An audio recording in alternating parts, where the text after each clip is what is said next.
Hey all, and welcome to Neverwinter with Aragon. So, first of all, I'd like to say Merry Christmas. And those of you watching this in the new year, I hope you have a happy new year in 2021. So, this video is going to be, unlike others that I've done before, it's more likely going to be a let's play type of video, where I'll go ahead and play the game and talk over a few things, essentially reflecting back on the year that we've had and how it has been for me overall and within Neverwinter. So initially I'm here on my character, my paladin. And yes, I usually like to play my paladin most of the time, as it's the class I'm most comfortable with. So we're currently here in Brysander. The reason being was because I just completed FBI the other day, and I needed to trade in those Ostorian relics to get that Venom blood. Anyway, that aside, first thing I'm gonna do is it's a new day, so I should be able to go ahead and do some random queues, as I haven't done so. I did collect my VIP keys and whatnot the other day, but within 11 minutes there I'll be able to collect them again, so this is a convenient time for me to be online. So we'll go ahead and choose the epic dungeon queue and we'll see what we'll get. We'll just queue solo, just me, and we'll see what kind of party members we actually get.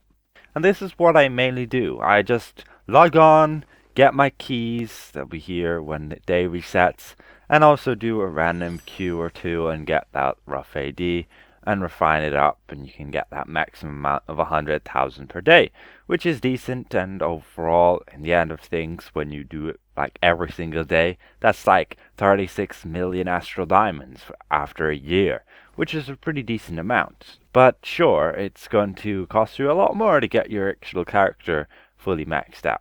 So we pop into the queue and we get Malabog's Castle. All around, things looking pretty good.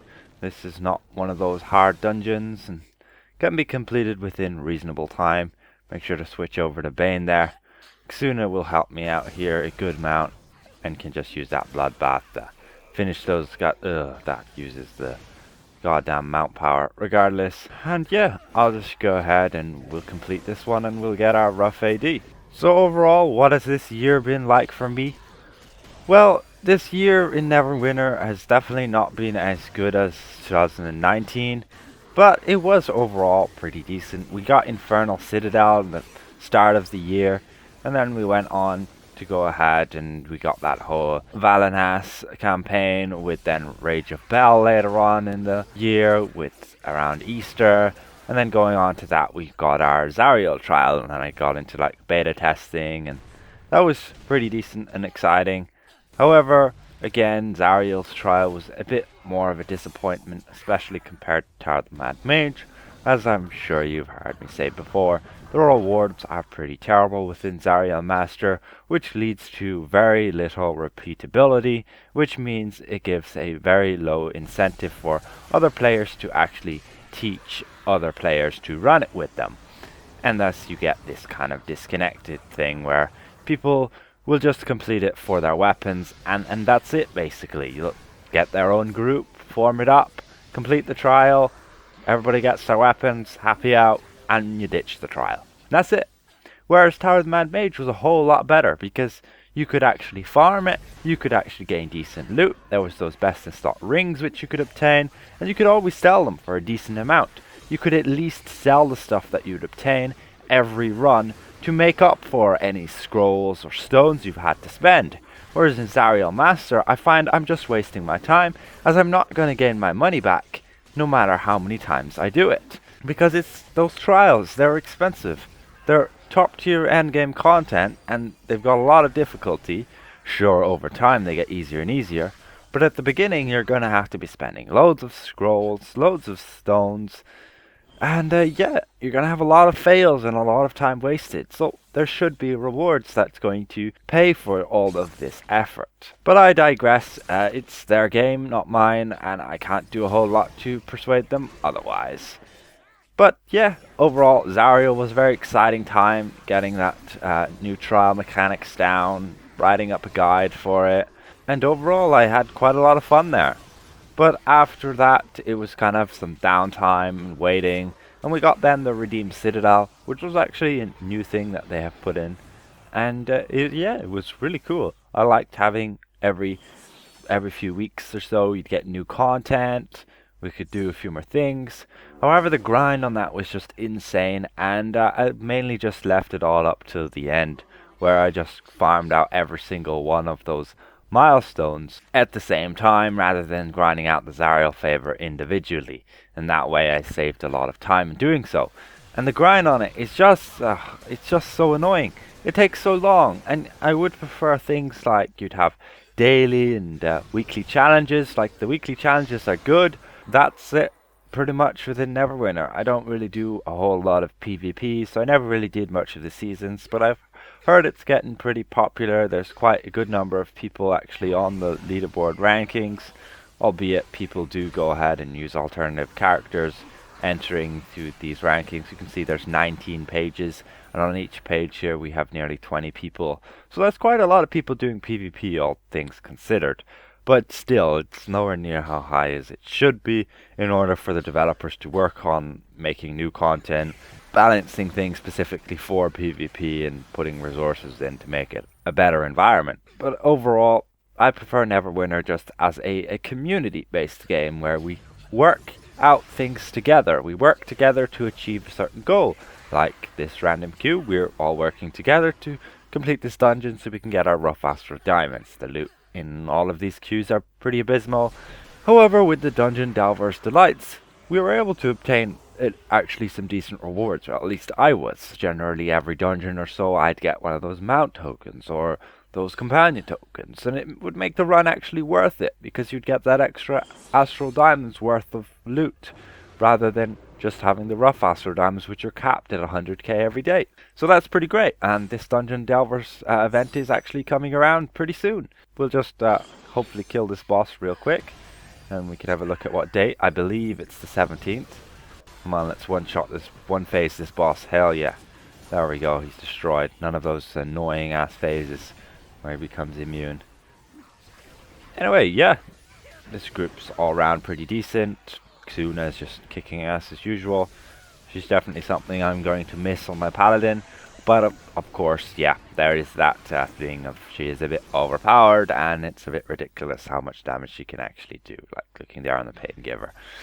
About half that damage is mine. The rest is all hers. Even more could be hers. So yeah, looking over in the calendar here, we can see the Dungeon Delver's Delights event is going to happen there again on the 14th to the 21st of January. I think that event's going to occur before the new mod, but perhaps after the changes have gone live. That's only my suspicion, but perhaps it will be again even before the changes go live, and that way we can enjoy the old dungeons, we can enjoy just farming them with our current setup. We don't have to change anything for that. And along with that, we're going to get that Astral Lockbox again.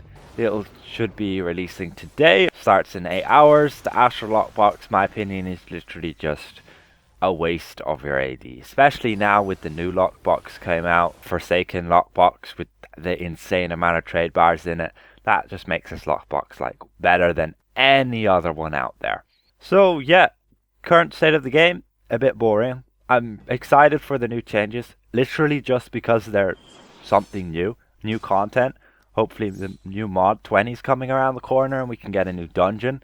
That'll be really exciting. And then we can learn new mechanics. I can make new guides. As soon as these changes get to a permanent state on the preview server, and I know things aren't going to change much, then I can start making like builds that I know aren't going to all of a sudden change. Find out what's best for what specifically.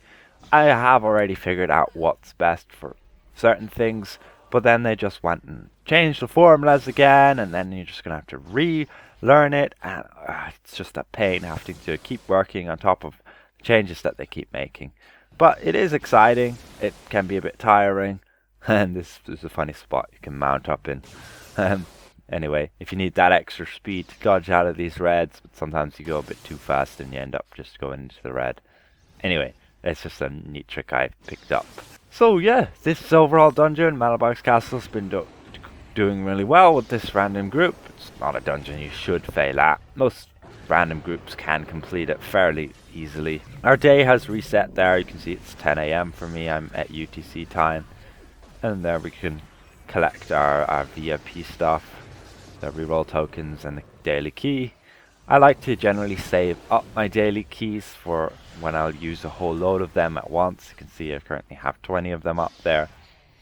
And then I can just use them all, and it's more satisfying opening a whole load of the boxes and actually getting a decent reward rather than just opening one every day and hoping to get something. So the dragon's back now, he's done his phase, and we can finally finish him off.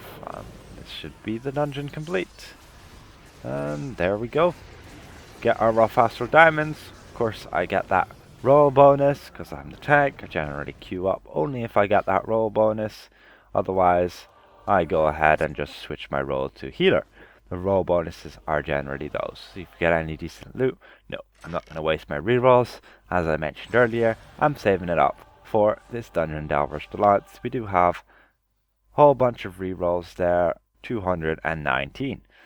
Sure, this probably won't be enough, but we'll have to see. So now I would go ahead and queue up for my trial queue, and we'd go ahead and switch to healer if need be, and yeah, unfortunately I believe we found that rough astral diamonds a little bit too late there, and went ahead and cut into our cap for this day, because we didn't manage to complete it in time.